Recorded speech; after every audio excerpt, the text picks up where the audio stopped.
Every few months, another headline starts circulating claiming that the 401k is a scam. The government supposedly controls your money. You supposedly will never get to use it. Some people even claim it is a trap designed to keep you working until you die. Most of that is complete nonsense. It is fear-based content created to generate clicks from people who do not really understand how retirement accounts work. But here is where the conversation gets interesting. There are legitimate, mathematically defensible situations where continuing to put money into a traditional 401k may no longer be your best move. You may even be better off directing those dollars somewhere else. Not because of conspiracies, not because of sensational headlines, because the numbers can actually support it. The real question is not whether you should abandon your 401k. It is much more specific. Based on your current tax bracket, the tax bracket you may face later, how much you are saving, and how far you are from retirement, where should your next dollar actually go? Sometimes that answer is the traditional 401k. Sometimes it is a Roth account. Sometimes it is a taxable brokerage account. Sometimes the smartest move is paying down debt or building an emergency fund before investing more. The goal is not fear. The goal is making deliberate decisions. This video breaks down the situations where blindly continuing traditional 401k contributions can work against you and what alternatives may make more sense. First, the 401k absolutely deserves its reputation as one of the strongest wealth-building tools available. Fidelity's Q2 2025 retirement analysis reported roughly 595,401k millionaires in the United States, an all-time high. That figure increased 16% in only one quarter. These people did not become wealthy because they magically chose winning stocks or inherited giant fortunes. They are mostly workers who consistently contributed for decades and gave compound growth enough time to do the heavy lifting. The average 401k balance reached about $137,800 in the second quarter of 2025. The average combined contribution rate, including both employees and employers, was approximately 14.2%, which is close to Fidelity's suggested 15% savings target. For millions of Americans, the 401k is not just one piece of their retirement plan. It is the entire plan, and the employer match is one of the strongest features. Depending on the plan, a match can effectively give you a 50% or even 100% return before the market earns you anything. Very few investments can offer something like that. But even a powerful financial tool becomes the wrong tool when you use it at the wrong time or for the wrong reason. The first situation where traditional 401k contributions can become less attractive is when you are a very aggressive saver who could eventually face large required minimum distributions. That sounds backward because people who save a lot are supposed to be in the best position for retirement. They did everything right. They contributed heavily for decades. Their accounts grew into seven figures. Then the RMD rules kick in and the tax mathematics can change dramatically. Required minimum distributions are withdrawals that the government eventually requires from traditional retirement accounts once you reach the applicable age. Under current rules from Secure 2, the starting age is 73 for people born from 1951 through 1959. For people born in 1960 or later, the starting age moves to 75, beginning in January 2033. The reason RMDs exist is straightforward. Traditional retirement accounts give you a tax benefit upfront. Contributions can reduce taxable income in the year you make them, and the investments can grow without annual taxation. Eventually, however, the IRS wants its share. RMDs are how the government makes sure taxable money starts coming out. The problem is that decades of excellent saving can result in required withdrawals that are much larger than you ever expected. Research from Morningstar and Vanguard suggests that some high savers can actually face higher taxes in retirement than they did during their careers. That seems completely backward. The traditional 401k strategy is built around the idea that you save taxes today at a relatively high rate and pay them later when your tax rate is supposedly lower. But that assumption does not always hold for people who were highly successful savers. When almost all of your wealth is concentrated in tax-deferred accounts, the future tax liability can grow along with the account. RMDs force money out even when you do not need the cash. Then other forms of income begin stacking on top. A portion of Social Security can become taxable. Pensions can add more income. Part-time work can add more. Dividends and other income can increase the total. Medicare IRMAA surcharges can also become relevant once income crosses certain thresholds. For someone with a large traditional balance, the RMD itself can push taxable income into brackets that are actually higher than the brackets they occupied while working. The supposed promise of pay less tax in retirement can break down. The compounding effect makes the problem even more serious. Vanguard's modeling suggests that some $1 million to $2 million traditional accounts can continue growing faster than the required distributions reduce them. In other words, you are withdrawing money every year, but the account can still grow because the remaining balance keeps compounding. RMDs increase. Taxes increase. Your taxable income can increase even while you are trying to spend the account down. That completely challenges the assumption that retirement automatically means lower taxes. For some high savers, it simply does not. This is why tax diversification matters. A traditional 401(k) gives you a deduction now, but every future taxable withdrawal creates a liability. A retirement withdrawal equal to 4%, 5%, or 6% of a large traditional balance can easily place someone into the 22%, 24%, or even 32% bracket, especially when pension income is included. Having money spread among Roth accounts, taxable brokerage accounts, and HSAs creates flexibility that a giant traditional balance cannot. Those other buckets do not force the same type of taxable withdrawal schedule, so you have more control over when taxable income appears. If your retirement projections show that future RMDs are likely to push you into a higher tax bracket than the one you are currently in, it may be time to stop automatically sending every additional dollar into the traditional 401(k)s. The second situation is when your current tax bracket is lower than the bracket you expect to face later. This is especially relevant for people in their 20s, 30s, and early 40s who are still climbing their careers. Early in your career, you may earn significantly less than you will eventually. You might currently sit in the 12% or 22% bracket while building skills, earning promotions, and increasing your income. A traditional 401(k) makes a lot of sense when you are avoiding taxes at a high rate today and expect to pay a lower rate after retirement. But what happens if that relationship is reversed? What if you're paying relatively little tax today and expect to pay considerably more later?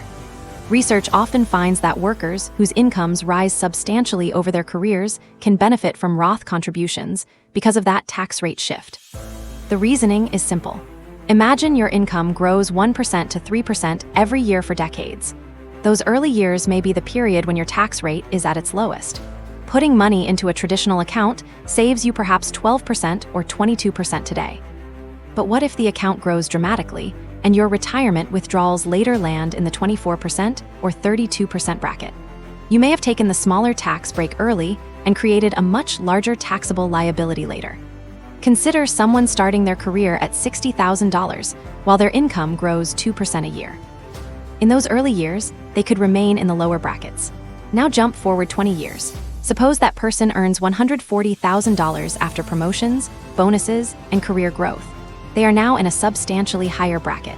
Traditional contributions gave them deductions when their tax rate was lower, but retirement withdrawals may eventually be taxed at the higher rates they climbed into. A Roth contribution could have produced the better lifetime result.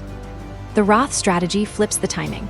You pay taxes at the lower rate while your income is low, then let the money grow and potentially withdraw it tax-free in retirement, assuming all applicable requirements are satisfied. That means future tax brackets do not affect the tax treatment of qualified Roth withdrawals. Fidelity says that among employers offering a Roth 401(k) option, now more than 94% of plans, only around 16.2% of eligible employees actually use it. The people who do tend to skew younger, particularly workers between their late 20s and early 40s. The TIAA Institute has also found that workers in the bottom 3 tax brackets early in their careers can benefit significantly from Roth contributions as their incomes increase over time. Again, this is not a case for stopping retirement savings. It is a case for changing where your next dollar goes. Same saving discipline, potentially very different tax outcome. The third situation is when you need liquidity more urgently than you need additional tax deferral. This part gets ignored online because it is not exciting, but it is extremely important in real life. If you do not have an emergency fund, if you're saving for a home, if you have expensive high-interest debt, or if you're barely keeping up with your monthly expenses, aggressively locking every spare dollar into a 401(k) may not be the smartest choice. Retirement accounts are designed for long-term wealth, not immediate flexibility.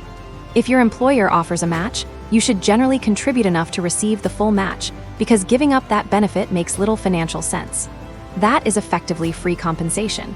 But once you have captured the full match, the next dollar may have a better destination. For someone who needs financial stability, a more logical sequence could be building an emergency fund covering at least 3 months of expenses, paying down high-interest debt above roughly 15% APR, contributing to an HSA if eligible, and then building a taxable brokerage account that allows flexible access without early withdrawal restrictions. The point is not that the 401(k) is bad. It is that timing and liquidity matter. Financial stability gives you the ability to survive unexpected problems without destroying your long-term investments. Having several months of accessible savings can prevent you from withdrawing from retirement accounts during an emergency and sacrificing years of compounding in the process. The fourth situation is early retirement. This may be one of the biggest reasons someone intentionally chooses not to maximize traditional 401(k) contributions. Suppose you want to leave the workforce in your 40s or 50s, but your strategy does not line up with the rule of 55. In that case, your traditional 401(k) funds may not be freely accessible until age 59.5. You can have plenty of money and still have a timing problem.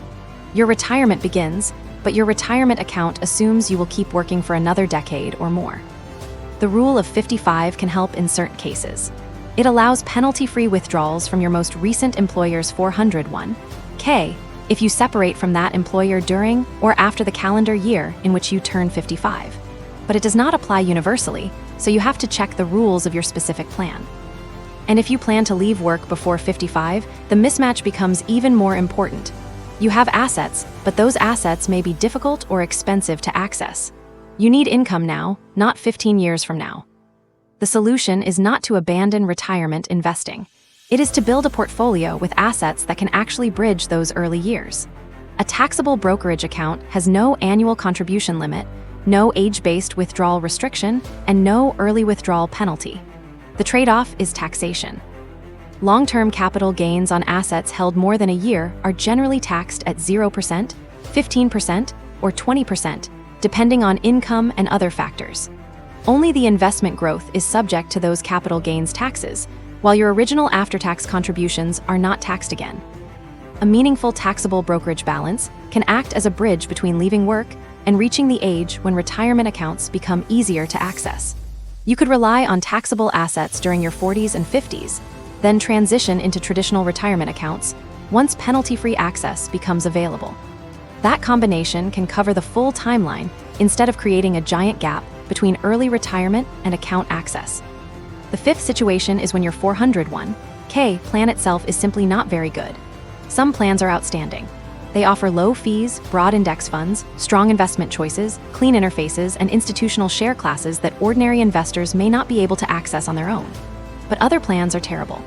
They have high fees, narrow investment menus, expensive actively managed funds, and complicated structures that make the real costs hard to spot. Research from Brightscope and ICI has shown meaningful differences in 401(k) plan expenses. The average participant has paid total plan costs around 0.52% of assets in recent years, but that average hides huge differences depending on employer size. Large plans with at least 1,000 employees and $50 million or more in assets can have total fees around 0.4% to 0.6%. They have negotiating power and can often access institutional share classes. Medium-sized plans with 100 to 999 employees may have costs closer to 0.7% to 1%. Smaller employer plans can reach 1% to 1.75% in total expenses. That is where fees start doing serious damage. Some research on 401(k) plan averages has found smaller plans with roughly $5 million in assets averaging around 1.09% in total costs. That difference might sound tiny when you see it as a percentage, but over a career it is enormous. The Department of Labor illustrates this with a simple example. Start with $25,000, earn 7% per year, and invest for 35 years.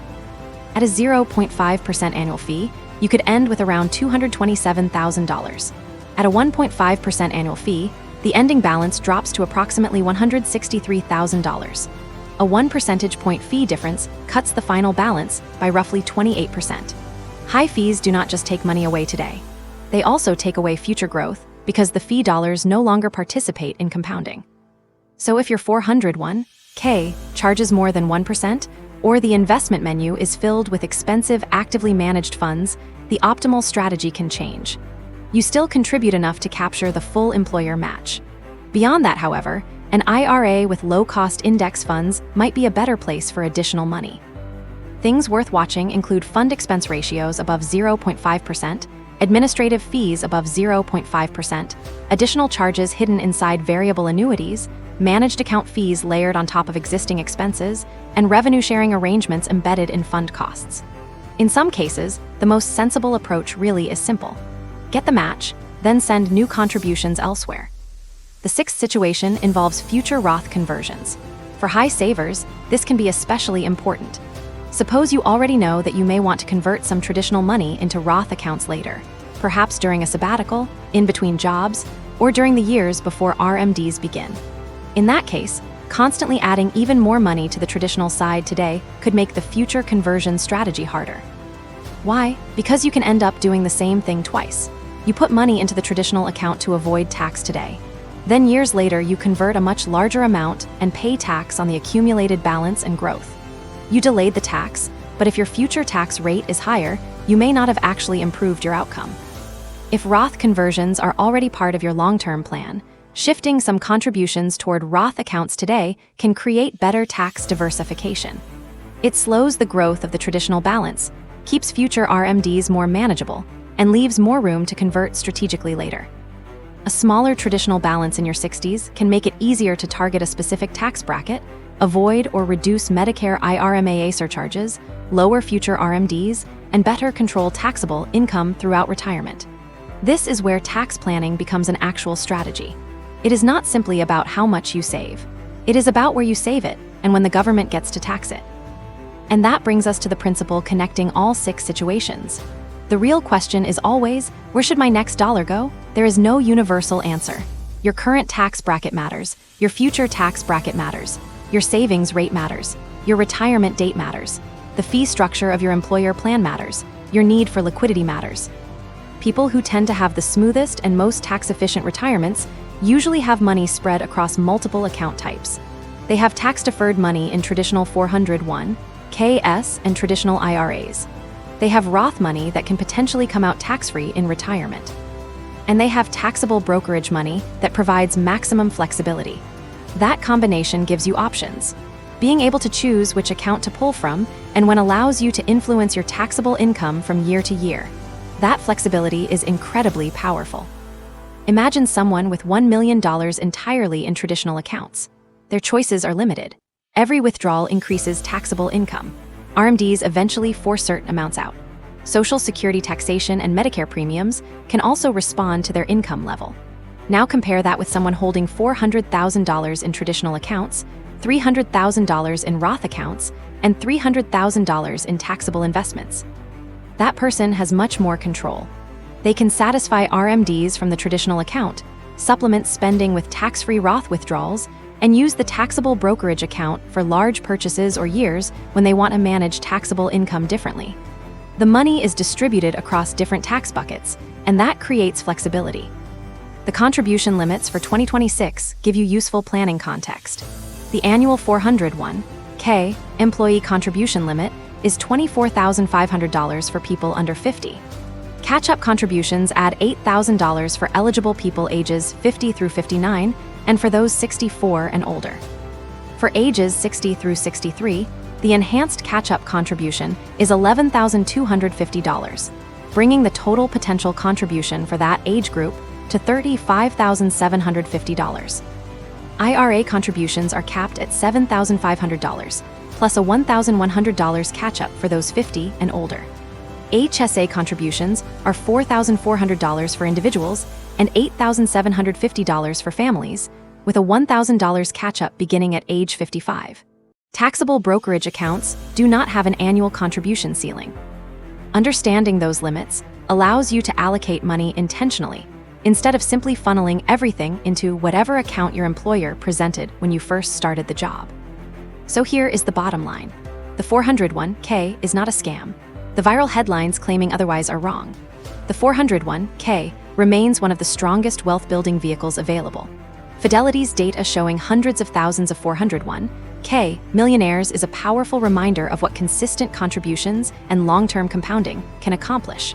And the employer match can provide a return that no ordinary investment is guaranteed to match. But putting every available dollar into a traditional 401k without thinking about taxes, liquidity, fees, timing, or account diversification is not a strategy. It is autopilot. And autopilot is how people end up discovering in retirement that their tax bill is higher than expected. It is how they discover they do not have enough accessible money when they need it. It is how they eventually realize their expensive 401k fees consumed a meaningful portion of the wealth they could have accumulated. The answer is not fear, it is intention. Ask the question that actually matters. Given everything I know about my circumstances, where should my next dollar go? When you answer that honestly, based on your own tax situation, goals, and timeline, you are no longer reacting to headlines. You are building a plan designed for your actual life. The traditional 401k might be exactly the right destination for your next dollar, or it might not be. The math should determine that, not the marketing, not social media, and not clickbait. Run the numbers. Understand your tax bracket today and the one you may face later. Check your plan's fees. Think about when you actually need access to your money. Build across multiple account types when it makes sense. The people who ultimately win at retirement are not necessarily the ones who followed one financial rule forever. They are the people who stayed intentional, adjusted as their circumstances changed, and understood that where you put your money can matter just as much as how much money you save. That is the part nobody puts in the headline because it is not dramatic, but it is the part that can make the biggest difference. The biggest difference.